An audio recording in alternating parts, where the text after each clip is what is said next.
लाडक्या बहिणीच्या योजनेबद्दल एक ताजा अपडेट घेऊन आलो आहोत. आपल्याला माहीतच आहे की जानेवारी महिन्यात 1,500 रुपयाचा हप्ता सर्व लाभार्थी महिलांच्या खात्यात वेळेत जमा झाला होता. मात्र फेब्रुवारी महिन्याचा हप्ता तांत्रिक अडचणीमुळे अजूनही जमा झालेला नाही.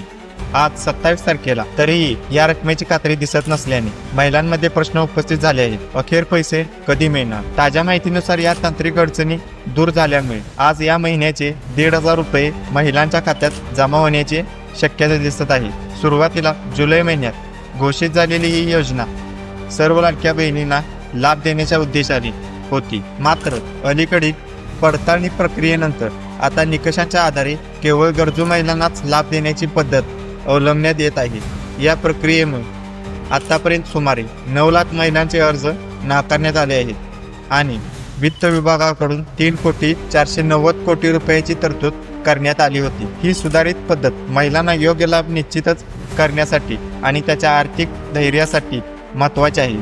तांत्रिक अडचणी दूर झाल्यामुळे लवकरच लाभार्थी महिलांच्या खात्यात हा हप्ता जमा होईल अशी अपेक्षा आहे. अशाच माहितीपूर्ण व्हिडिओसाठी आमच्या चॅनेलला सबस्क्राईब करा. धन्यवाद.